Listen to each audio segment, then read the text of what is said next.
Why is it that mechanized scoring systems are, in games, the site of so much joy and fluidity and play? And why, in the realm of public measures and institutional metrics, do they drain the life out of everything?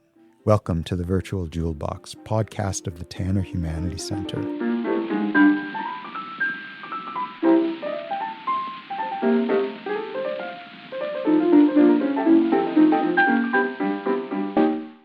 I'm Scott Black, director of the Tanner Humanities Center, and today I am joined by Nguyen.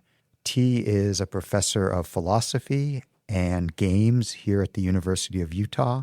He is author of Games, Agency as Art, and a new book, The Score, How to Stop Playing Somebody Else's Game. The Score has gotten a tremendous amount of interest across the country. It's been featured in The Guardian, The New York Times, and on dozens and dozens of podcasts. So I'm delighted that you're joining us today, T. Welcome. Hello. It's good to be here. Really good to talk to you. I've been hearing about this book for a while now. I'm really delighted it's out, and I'm delighted it's making such a big splash. How has it felt to be a star philosopher? I've gotten to experience something that I think you rarely get to experience as an academic, especially a philosopher. I've been getting a lot of fan mail from people being like, this changed how I view my life, to everything from this made me less ashamed to be writing fanfic to actually I've been getting a bunch of emails lately that are like, oh yeah, I'm an administrator in a medical school and I've been imposing metrics I'm really proud of, and now I'm really uneasy and I think I might have done wrong. I'm very upset now. And that is also very satisfying. That's great. The book is actually marketed like a self-help book, how to stop playing it. And I realize that's probably the publisher's decision, but it sounds like it has helped people. Yeah, I mean, there's a way in which self-help is a term that I think a lot of people in academia think of it as lowly, but I don't know, I kind of think in a deep way, philosophy has always been in this tradition of helping people. I came to philosophy because I wanted to know what the hell to do with my life. And I wanted to cope with the various feelings of confusion and despair. And I also wanted to help me figure out certain nauseating questions I had about what I was supposed to be doing with my life. And I think that is what I'm trying to do. A lot of the book is about analyzing large-scale institutions and analyzing the kind of informational loss that shows up in metrics and analyzing why things that look like metrics are useful in games. A lot of the reason I wrote this book is I feel like a lot of people have come to presumptively think that the way that an institution scores a particular activity is the way that we should be thinking about our lives, that it is just straightforwardly a measure of value. And just even shaking that thought a little bit, I think, can be really useful. I slip myself often into thinking oh, here's what I'm for. I'm trying to publish philosophy articles in fancy journals. And at some point I have to step back and ask whether that's actually the thing I want. I think that's what's really captured people. I know value capture is your big term for that, the idea that the institution's values, the institution's metrics become your own in a really damaging way. And I want to get to that, but I actually want to start on the first half of the book, or at least I think the positive, pleasurable half, and that's talk about games. I think this book picks up a lot of your arguments from your first book on agency, which is a wonderful book and a really, really terrific account of why games as an art form are so powerful and so fun and so necessary. So let's just talk about this. You say a few things in this book. Games suggest the outlines of an alternative self, a kind of fluidity of agency in which you can take on different roles. You call it a library of agency, which is a terrific phrase. And I'm an English professor, so we will get to the writing in a moment. There's some absolutely beautiful lines here that I can feel the sweat not dripping off of, but I recognize as a writer as the result of a lot of effort, and I appreciate that. So let's, tell me why games are so good and so important for a full, healthy life. Games to me are really interesting structures. I mean, I've been a lifetime player of games, but I think the thing that really helped me to see why games are important is a part of Bernard Suits' book, The Grasshopper. So this is one of the big inspirations I had in my own work. So Bernard Suits is a philosopher in the 70s who wrote this kind of cult classic book, The Grasshopper, and he offers a definition of games, which is really an exploration of the value of the phenomenon. So what he says about games is that to play a game is to voluntarily take on unnecessary obstacles to create the possibility of struggling to overcome them. So I think a beautiful definition. One way to put that is that what he's saying is that games are voluntary inefficiencies. That there's something you're trying to do, and then there's some voluntary constraint or restriction or difficulty that you're at. And there's, I think, already a really deep value insight behind this. What he's saying is in a game, you're trying to do something, but that thing in and of itself isn't what's really important to you.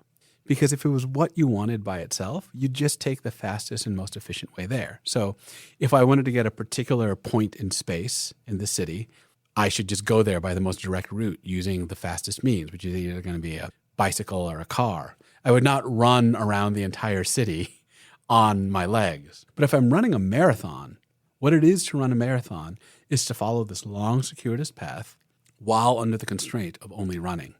So if what I care about is crossing the finish line of a marathon and not just being there at that, let's say that park, what that means that my value in the activity has to be inextricably tangled with a particular process of doing something. So this is what I think the games really rub our face in. So Suits was an Aristotle scholar, and the core Aristotelian idea is that the value in human activity, the meaning in human activity, comes from our engagement in activity, from the exercise of our capacities. It comes from the doing and not the product of that doing. I think games are interesting for Suits because they forefront that, right? Because games involve voluntary obstacles, either they're completely stupid and silly, or they represent the crystallization of the value of action itself. And I think that's something we lose. I think the reason games and play often look silly is that the world we're in has come to primarily locate its values in clear products and clear outcomes, and has kind of forgotten that so much of the value of what's important is in the process of doing. And games, I think they highlight that, and they're also a technology that lets us shape that. John Dewey, one of my favorite philosophers, says that every art form takes something we do in ordinary life and it kind of refines it and crystallizes it. Like fiction takes ordinary acts of storytelling and it crystallizes it into a narrative with some unity.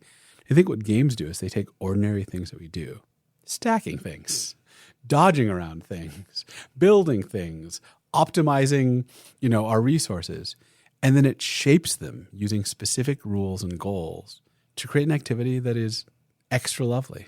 And it's, as you said, profoundly inefficient. It's designed to be inefficient. It's designed to make you take the trouble to do something because that trouble is where the fun is. Although I think something that Suit says that I find marvelous is that games are efficiencies within inefficiency. So when you play basketball, you're not being as inefficient as possible, nor are you getting the ball through the net as efficiently as possible because then you'd use a stepladder. First, you take on certain constraints like dribbling, no step ladders, opponents, and then you try to act within those constraints as efficiently as possible. So it's really, on the one hand, seemingly paradoxical. But I think if you understand that the value of games is in a particular kind of activity, it's a kind of efficiency, right? But we nudge the constraints to find the efficiency that's most beautiful. I'm a rock climber, and the most efficient way to get to the top of a rock is usually to walk up the back or climb the tree with a lot of footholds. But if you forbid yourself from doing all those and you find a particularly hard line up the rock, then you'll have to do this exquisitely interesting balance task, which is what I want to do. So games are a chance for us to not just be involved in interesting activity. It's a chance for us to shape activities for each other. I'm a climber and I go out, and it's not just I'm climbing at random. It's that people have found particular lines on particular rocks that are incredibly lovely and pointed them out so I can find them. And when I play board games, what people have done is carefully shaped particular goals and incentives and particular abilities and rule structures in order to make this like fascinating process of negotiating with each other about our incentives in this very specific market simulation. And those rules, those scoring systems, are the things that give you a kind of portable, what you call a portable agency that you can share with others in pursuit of this ridiculous activity. Yeah. I mean, what's interesting is every art form, every communicative medium is a way to pass something on, right? Recipes are a way to pass on a method of cooking. Stories and words are a way to pass on a set of events. Or, as Martha Nussbaum puts it, what narratives really do for us, what fictions really do for us, is they pass on an emotional perspective. You can see a way of looking at human events from a particular set of emotional reactions and a particular framing. And what games pass on is a constructed kind of action. Every art passes on some different part of human life, and games are the part that pass on practical involvement. And so what else is involved in games? Fun is a key aspect of games. And I think the fun is, that Aristotelian, autotelic activity for its own sake, where you enjoy the process of doing something because that's the way we're constructed. It's also a way to form community. It's a way to share activities with other people. It is, of course, a way to compete, which sweetens the activity. But the point isn't simply to win, or let's say not to win by any means necessary. Although weirdly, in many games, you do try to win by any means necessary, but winning isn't the point. Okay, so any legal means necessary. Any legal means. So here it's useful, I think, to distinguish between a goal and a purpose. So the first time I encountered this distinction was from my advisor in grad school, Barbara Herman, where she said, I said something, and she's like, "Oh, you're just confusing a goal and a purpose." I'm like, "What do you mean? They're the same thing." And she said, "No, when I invite friends over for a night of cards, the goal is to win, but the purpose is to have fun." I think that's very revelatory of the values for which we play games. In some sense, you ask, what are games for? And what I want to respond is they're for 1,000 million things. Games can be for fun, they can be for absorption, they can be for relaxation, they can be for meditation. I fly fish, and I think what fly fishing gives me most of all is not fun in any conventional sense. It's that my brain completely blisses out in this absorption state in nature when I have to search through the details of the river. The thing that is, I think that Suits really taught me is where to look for that value. It's not what the value is in games, it's where it shows up. And I think the thing that's most interesting is that there's an incorrect assumption, which is what you're trying to do in the game is the value of the game. A lot of the times the goal of the game is completely disconnected from the value of the game, right? So goal is what you pursue during the game, and the purpose is why you play it. So what's interesting for me is if you ask me why I rock climb, I don't say to get on top of rocks. That's dumb. I can get on top of rocks in any way I can. I would say I rock climb, I used to say for exercise, but mostly for the bliss of movement and to clear my mind, right? What's interesting is I cannot get mental clarity without trying really hard to climb rocks. But in the end, if I go to a bouldering area and I climb all day and I totally fail to climb anything, I might still come out with my body feeling good, with a state of meditation, having my mind cleared. And so what's interesting here is that the goal of the game is kind of just a means to an end, in a sense, right? I try to get that goal, but it's to get at something else. So it's, I think, a way that some people misread games when they dismiss them is they think that if you're trying to win a game, it must be that winning is valuable. And a lot of the times that seems dumb. There's no point to winning. There's no point to beating people. There's no point to getting these arcane points. So what's the point of playing? I think the structure you need to understand is that the goals are just a temporary psychological contrivance for many of us in order to get absorbed in an experience. And what we want is the experience. And that's where the value comes from. Often, for me, the mental state of absorption in the technical struggle to get some completely arbitrary and obscure points. But if you get yourself to care about the points, then you can have this lovely struggle. And the game offers you those temporary things to care about so that you can put yourself in that state of mind that is fun, gratifying. I recognize that fun is a very broad category, worthwhile. Yeah. I mean, I think one way to put it is when you get involved in fictions, you care about the lives of fictional people temporarily. But the point isn't because those fictional beings are important. They don't exist. It's that if you get yourself to care about them, you can have this emotional experience. Similarly, if you get yourself to care about the points, which don't exist and don't matter and are fictional, then you can have this very real experience of a beautiful, fascinating struggle. And I think for me, fiction is deeply about play. It's about that activity, as you said, of suddenly involving yourself in other situations, other lives. And again, I actually think fiction offers forms of play with agency as well. You are a judge. You are a character. You are someone in this world. As soon as you put the book down, you're back in your own world. You may not ever care about them again, or you may bring them in some way. But it's all of those, as you said, exercises of experience. It gives you new experiences. And that's the really, for you in your book, you discuss this as one of the great values of games, is that it offers you many different kinds of experiences, more than you could possibly have in one life. Yeah.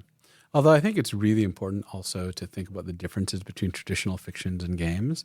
A lot of the frustration I had when I started writing about games was, honestly, people from your field, English, would come and analyze games, and using the tools of fiction, they would focus on the aspects of games that were the most like traditional fictions. Mm-hmm. The dialogue, the cutscenes, the stable part, the parts that were fixed. And I think that misses out on what's distinctive about games. So I often think about it as in terms of a medium, like what is the artist manipulating? And what the medium of art is for, say, a novel is the artist is fixing not just words, but particular events and fixing the narrative. They're fixing the order of events, and they are creating an emotional experience by making a stable narrative. A game designer is creating restrictions and obstacles and goals, and then the player, when they interact with those, right, creates a sequence of events. It's funny. Some people have tried to cope with this by saying the player is the true author of the narrative. But I just think that, like, at this stage, like, you're just straining. Like, the terms narrative and author, these are the wrong terms for what you're doing. Games are a different kind of thing. So one of the first thoughts I had when I was writing this stuff was that games are actually less like traditional fictions, and they're more like toy governments. They're art governments. They're like rule systems to constrain action and to shape interaction. And a lot of the most interesting things, what governments are trying to do is shape incentives and rules to create safe social interactions. And what we're doing in games is we're shaping incentives and rules to create socializations for fun or fascination, right? We're shaping emergent social interaction and emergent practical action by creating an obstacle space. And that's so different from specifying a fixed sequence of narrative entities. It's a profoundly different art form. And, game studies, or the study of games, if game studies isn't enough, has grown quite a lot since English professors started to try to talk about what they were doing. One of the things that I think is really important about new mediums of play is that they then offer us ways to think about our traditional art forms. So one of the great things about the study of games is to actually think about agency or experience in a way that traditional criticism, at least recently, has ignored. I think we can pull that back and recognize that fiction does offer experiences in ways that our narratology doesn't capture, which is not to say that fiction is a kind of game. It says it's a parallel kind of play that offers you some of the same pleasures in a very medium restrictive way. So one interesting thought when I was talking about this stuff, someone asked me if an experience of a mystery novel would be a game. And I'm like, yeah, actually. And it's funny. Like, sometimes I read a mystery novel and I don't try to solve it. I just go along for the ride. And I feel like I'm experiencing it purely as a narrative, traditional narrative. But sometimes I'm doing both. And sometimes I'm simultaneously playing a puzzle game on top of experiencing a fictional narrative. And there's some kinds of mystery novels that I primarily experience as trying to solve the puzzle, and I'm not very interested in the kind of fictional absorption of the emotional reality. Right.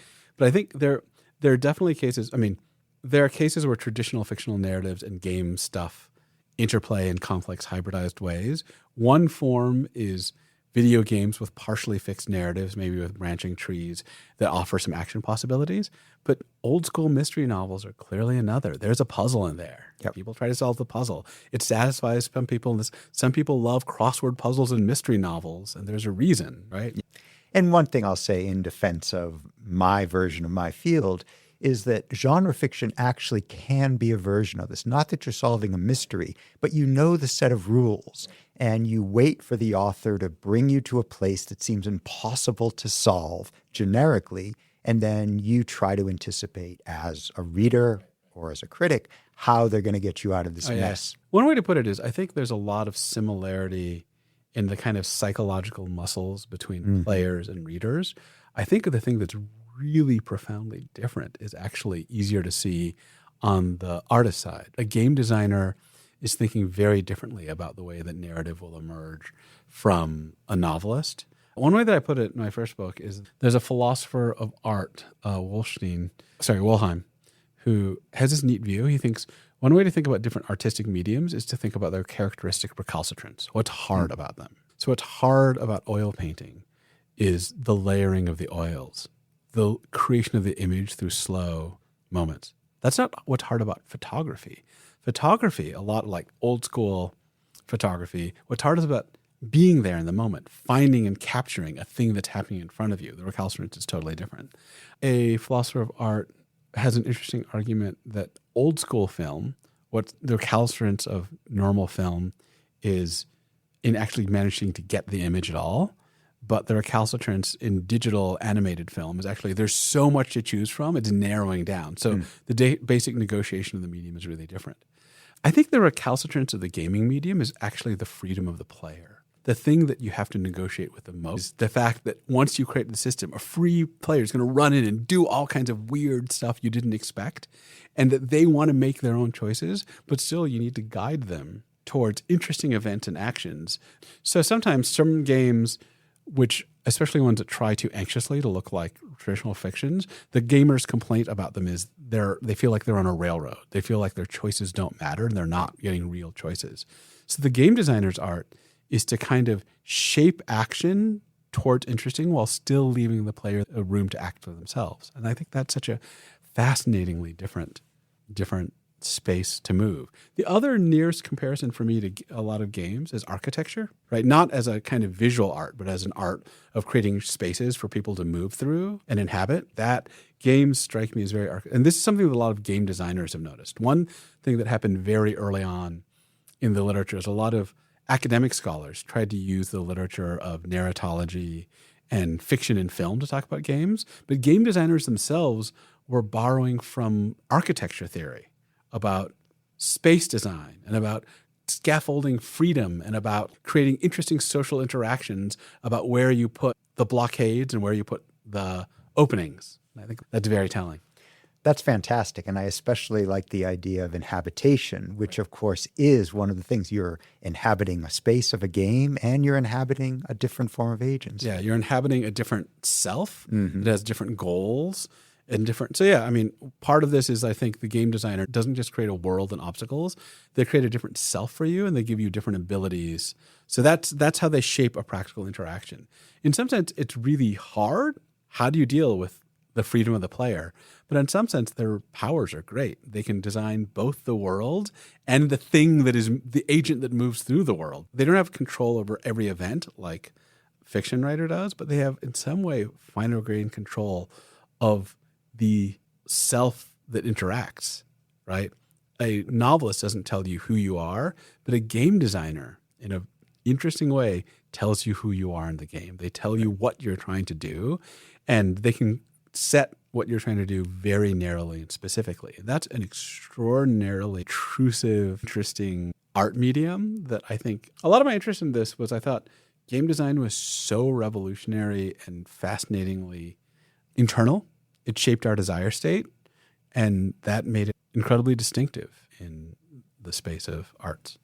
You just called that intrusive, and it is. You're letting someone in. You're letting someone rewire for a moment or for the space of a couple hours your fundamental structure of desire, understanding of yourself, your goals, your intentions, and you give that up willingly for the space of a game. All of that is based on the rule system, which is the portability or the portable mechanism by which you can adopt this new form of agency for the space of a game. And that's intensely pleasurable for all the reasons we were talking about. So you would think, okay, so let's gamify real life. Let's gamify our university. Let's gamify our athletics or whatever. However, at that point, when it becomes real life, suddenly something goes drastically wrong. Gamifying turns out to be the opposite of fun, and it turns out to be the opposite of the things we go to games for, and it becomes a very stifling activity or a stifling way to think about activity. So this is, for me, the core puzzle of this book was why scoring systems are so fun in games and so devastating in institutions. I came up with the first explanation. The first explanation has to do with the way in which institutional metrics value. So there's an account from Theodore Porter, a historian I'm really interested in, where the difference between qualitative reasoning and quantitative metrics is that qualitative reasoning is often context-rich and subtle, but it travels badly between contexts. And institutional metrics are mechanical and decontextualized so that anyone can understand them, right? They're designed to be portable. So they, by design, exclude specific contextual information. The problem for me is that that explanation is really interesting, and it explains why metrics typically miss richer targets, right? The reason why educational metrics miss richer targets is because they have to point to the kinds of things that everyone can see and measure. So that's why educational metrics often aim for things like graduation rate or employment rate, and not for, something for, in my case, like philosophy specific, like critical reasoning or developing intellectual virtue or reflectiveness. But one problem for me is that games also are thin in that way. The scoring systems of games are not specified with deep richness and sensitivity, but they're specified as you get 1 point per cow you collect and 2 points per gold piece. That's very mechanical and very decontextualized. The vast difference, this is going to sound really dumb, is that you can stop playing a game. Right. That doesn't sound dumb at all. Yeah. And you can switch games. Yeah. So the basic nature of games are that they're very intrusive specifications of value system that you have ultimate higher level control over, usually, right? You get to choose which game you want to play. You get to try it out and see if it meets your larger values.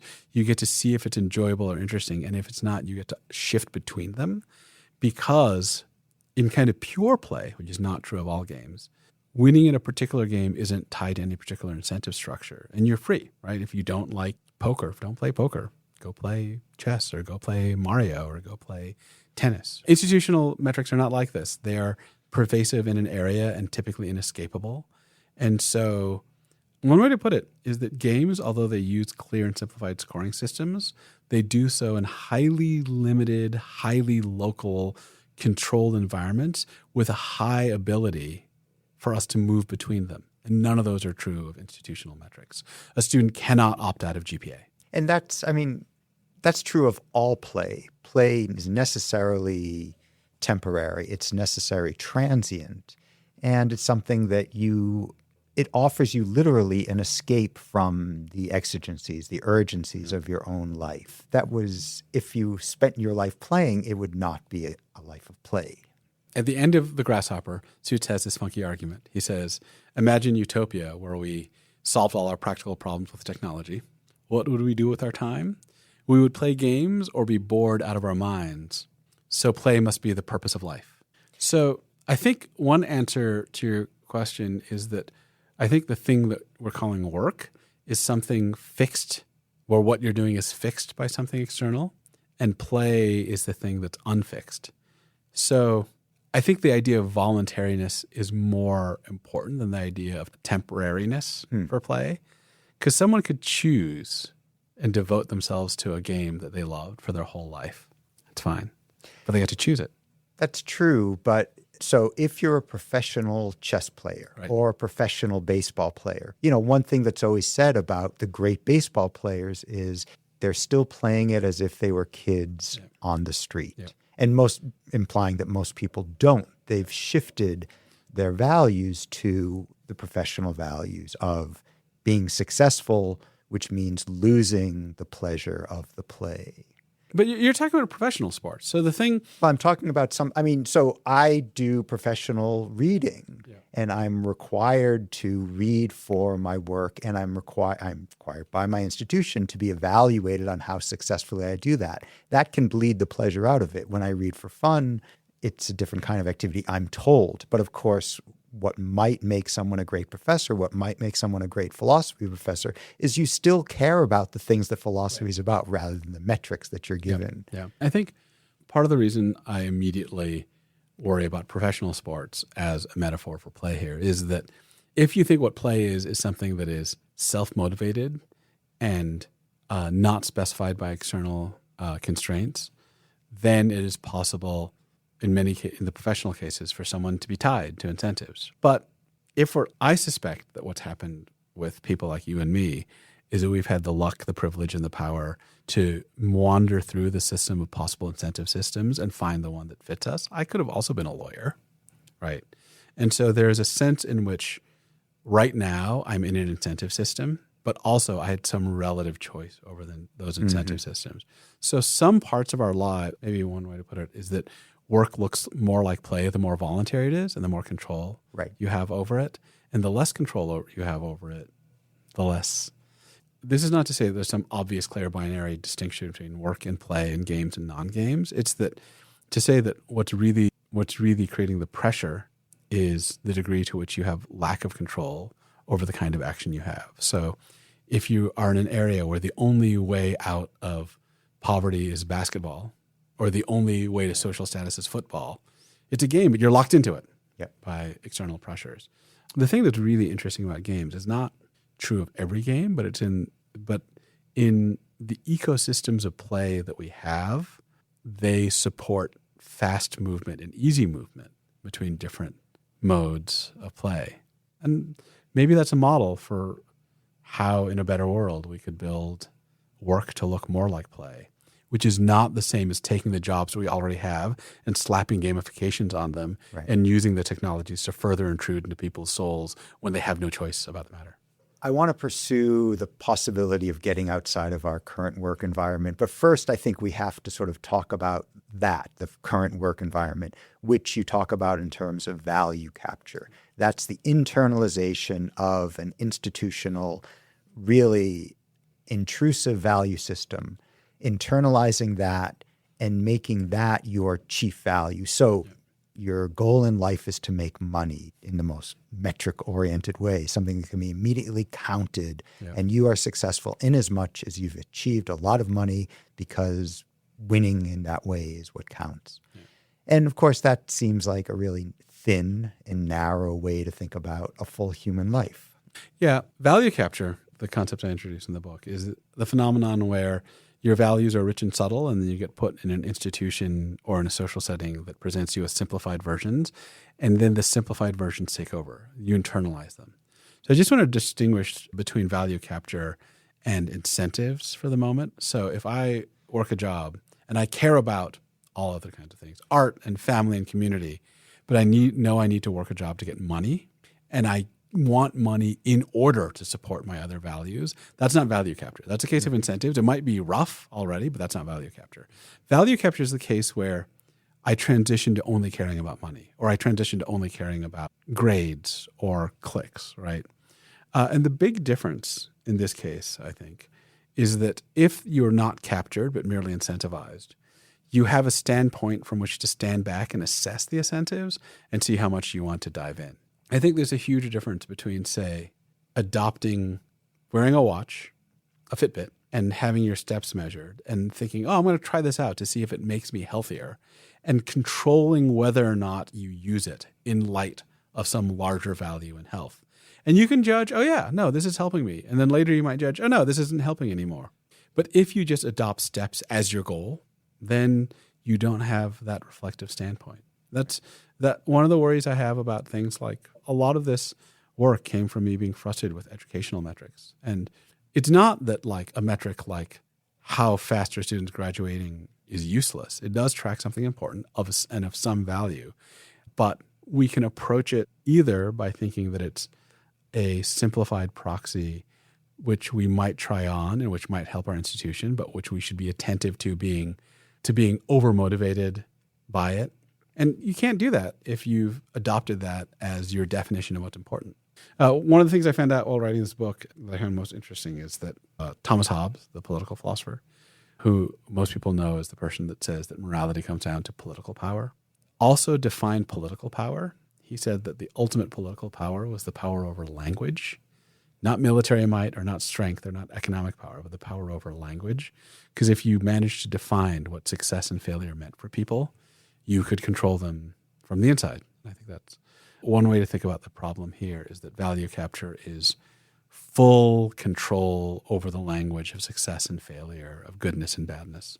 That's weirdly like Scott's argument, Yeah. James Scott's argument, that politics wants you to be fully legible so that you can be properly controlled. Yeah, I think one way to so Scott's view is that governments can only see what governments can easily process, which is what's easily quantifiable and classifiable. And so they want the world to be more legible. And Scott's arguments were put in terms of the reconstruction of agriculture and cities and property laws. He was mostly talking about externalities. A lot of what I'm doing in this book is trying to extend Scott's argument into the soul, to say that the instrument of state legibility for values is gamification and metrics. That is how states make our values more legible and controllable to a large-scale bureaucratic institution. Hey, that's a beautiful nightmare scenario, which leads me to... Wait, nightmare? You're saying that's not what's going on right now? Oh, I think it's what's going on right now. I'm not saying that this... It's a beautiful account of our nightmare reality right now. Yeah, no, it's horrifying. And I think many of us feel that. All right, we're professors at the University of Utah, and without getting too personal, I think a lot of us at this school, as across the country, this is not unique to our institution, are frustrated by the sense of that those kinds of very simplified metrics, and recognizing that metrics are important, recognize the GPA. I need to know if your student did well in your class, and the institution needs to know that, and they're not going to be able to spend the time knowing what you know in order to figure that out. So that's helpful. However, as those metrics get closer and closer to classroom practice, and we start to teach in those ways, it becomes dangerous. Yeah. It becomes limiting of what our actual fields are about. Yeah. One lesson from Theodore Porter is that metrics are very useful as a fast communication mechanism between very distant people. And the way they function is that they remove from the communication mechanism anything that is specific to a context and requires high expertise in a domain. So I think this is a useful image because it tells us exactly what metrics are valuable for, and it tells us exactly what they'll miss. And so it gives us a very clear view of what happens if we go past using metrics as a quick, simplifying coordination mechanism and start treating them as complete renditions of human value and meaning. And if then we adopt those as our own, we have an impoverished life. Okay, there's the nightmare. Yep, we have exactly. impoverished lives. We have one way to think about our experience, and it's based on portability rather than rich depth of context.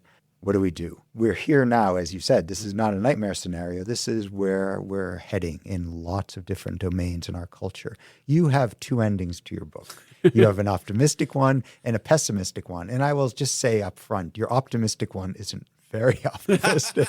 I would say it's the medium pessimistic and the extremely pessimistic. The glimmer of hope version, I think I called it, and then the utterly despairing version. Let's talk about the glimmer of hope version, because in a sense, games are one of the ways to answer this. Yeah. It's not going to be a complete panacea, but it is part of the arsenal of ways we can reclaim our lives. Yeah, in some sense, I think people who think about gamification have learned the wrong lesson from games.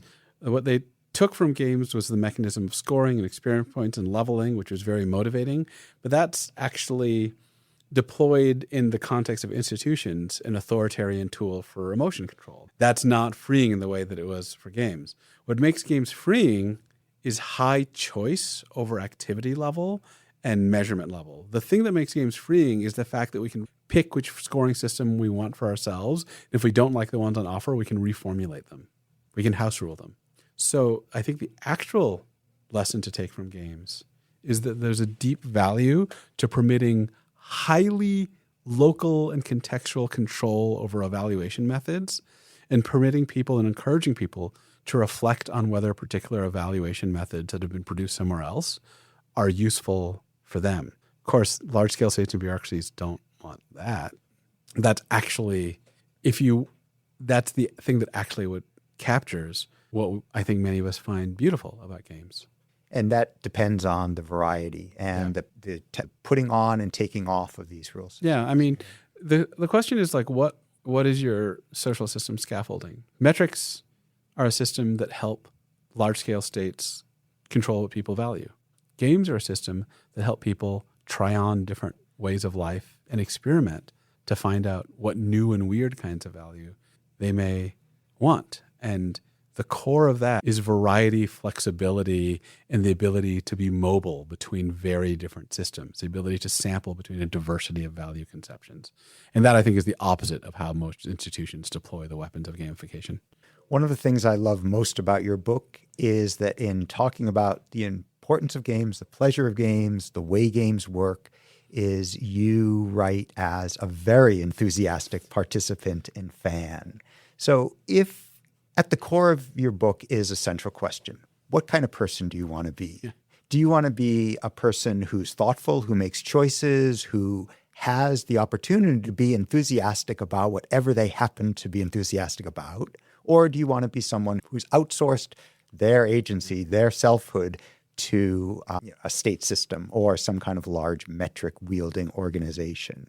Your book actually exemplifies, and I think makes very attractive, the former possibility that you could lead a rich, exciting, and excited life. Your prose captures this. Your enthusiasm through your book, talking to you today, is all part of that selling of an alternative vision of how one could lead a human life. Thank you. I mean, it is, I'm very gratified to hear this. There's also a sense in which I feel that it is a terrible thing that this is something that even needs to be said, which is like, fun is good.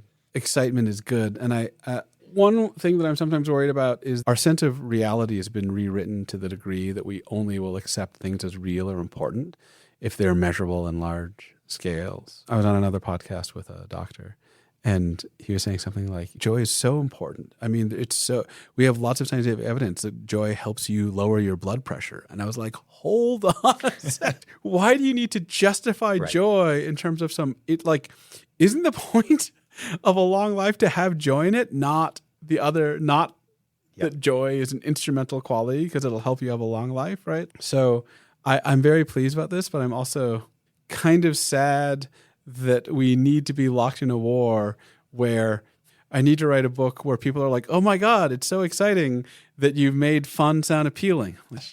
Yeah, I think that's fair. However, fun is appealing, and we're in a culture where what's most appealing is often not fun. We think that, serious things are serious, and we think that goofy things are not serious. But goofy things matter.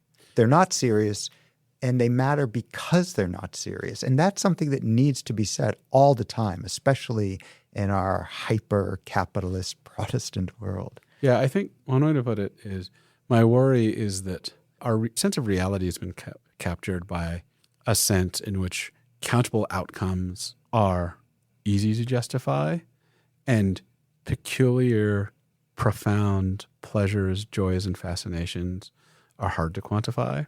And it's very weird that we're in a world where someone that makes themselves stressed out and miserable and inflicts evil upon the world in order to maximize their stock portfolio doesn't need to justify their actions. Their actions make sense and seem adult.